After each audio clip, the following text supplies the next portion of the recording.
Camarades, l'honneur m'échoit aujourd'hui de présider au nom du camarade capitaine Ibrahim Traoré, président du FASO, chef de l'État, président de l'Assemblée générale des sociétés d'État, cette 33e session de l'Assemblée générale des sociétés d'État. Cette session, qui se tient sans interruption depuis 1993, examine cette année la gestion de 21 sociétés d'État ainsi que 3 établissements publics de prévoyance sociale pour le compte de l'exercice clos au 31 décembre 2024. Elle accueille également 6 nouvelles sociétés d'État créées dans le sillage de la dynamique de la refondation de l'État, de souveraineté économique et de maîtrise des secteurs stratégiques impulsée par son Excellence le Président du FASO. Il s'agit du Centre de contrôle des véhicules automobiles CCVA, de FASO Transit et Logistique, de la Société de participation minière du Burkina, de FASO Goulgo, de FASO Kosam et de FASO Yar. À l'entame de nos travaux, je voudrais rappeler le contexte national caractérisé par le double défi sécuritaire et humanitaire dont les effets sur l'économie exigent la prise de mesures fortes pour renforcer la résilience de nos entreprises publiques et parapubliques. Je saisis l'occasion pour saluer l'engagement patriotique de nos forces de défense et de sécurité, des volontaires pour la défense de la patrie et de tous ceux qui, avec courage, opposent une résistance farouche aux forces du mal. J'ai une pensée pieuse pour toutes les victimes civiles et militaires tombées dans cette lutte. Et pour leur rendre hommage, je vous invite à observer une minute de silence.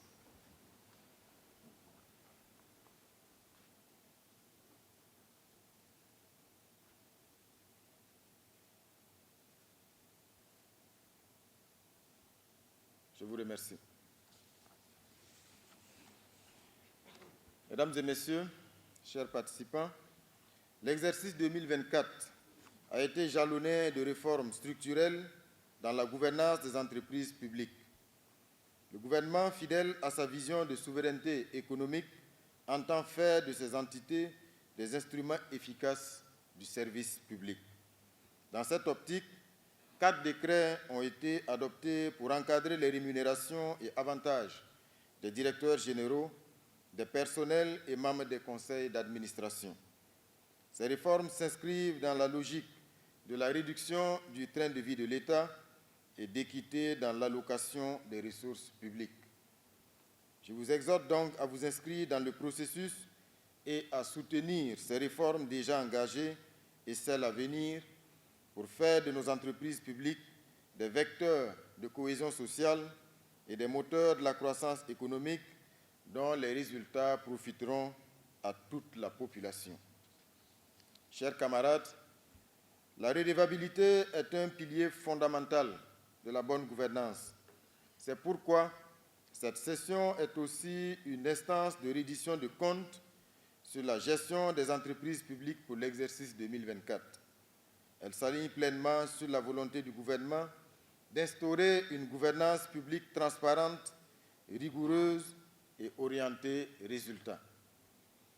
Mesdames et messieurs, les sociétés d'État et les établissements publics de prévoyance sociale sont des leviers importants de développement national et des maillons essentiels dans la mise en œuvre des politiques sectorielles des départements ministériels.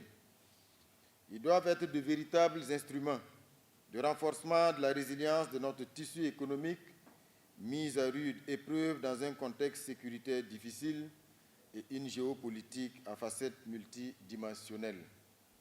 C'est en cela que cette instance constitue une occasion pour rappeler les implications des mandats sociaux des dirigeants de ces entités. J'accueille avec estime la contribution de nos sociétés d'État et établissements publics de prévoyance sociale aux actions de sécurisation du territoire et aux actions humanitaires nées de la crise sécuritaire. J'ai noté également avec satisfaction les nombreuses actions citoyennes menées en 2024 par nos sociétés d'État et établissements publics de prévoyance sociale et je vous exhorte à demeurer des entreprises citoyennes au service du peuple et des instruments efficaces de politique publique en soutien à l'action gouvernementale dans le processus de refondation de l'État pour une économie souveraine et épanouie. En effet, les 21 sociétés d'État ont réalisé un chiffre d'affaires cumulé de 3 090,30 milliards de francs CFA en 2024 contre 1 910,743 milliards de francs CFA en 2023, soit une hausse de 61,72%. Aussi, la contribution directe des sociétés d'État au budget de l'État est de 595,314 milliards de francs CFA en 2024 contre 589,043 milliards de francs CFA en 2023, soit une hausse de 6,272 milliards de francs CFA. Cette contribution au budget national représente 19,72% des recettes budgétaires de l'État au 31 décembre 2024 contre 21,86% en 2023. Sur 21 sociétés d'État, 19 sont bénéficiaires avec un résultat net global qui s'établit en 2024 à 120,377 milliards de francs CFA contre 97,025 milliards de francs CFA en 2023, soit une progression de 24,07%. Les 3 établissements publics de prévoyance sociale ont également enregistré une performance appréciable. En effet, le total produit consolidé s'élève à 396,060 milliards de francs CFA en 2024 contre 353,127 milliards de francs CFA en 2023, soit un accroissement de 12,16%. Leur contribution au budget de l'État est également en progression et est évaluée à 2,509 milliards de francs CFA en 2024 contre 2,264 milliards de francs CFA en 2023. Par ailleurs, ils ont enregistré un excédent de gestion cumulé qui est passé de 183,604 milliards de francs CFA en 2023 à 212,593 milliards de francs CFA en 2024.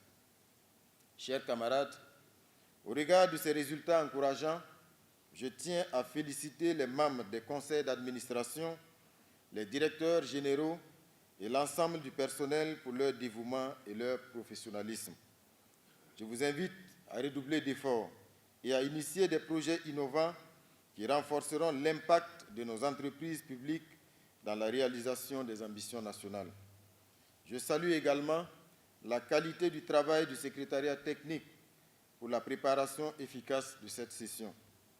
En souhaitant plein succès à nos travaux, je déclare ouverte au nom du camarade capitaine Ibrahim Traoré, président du FASO, chef de l'État, président de l'Assemblée générale des sociétés d'État, la 33e session de l'Assemblée générale des sociétés d'État. Vive la culture de la performance. Dieu et les membres des ancêtres continuent de veiller sur notre chère patrie, la patrie où la mort nous vaincrons. Je vous remercie.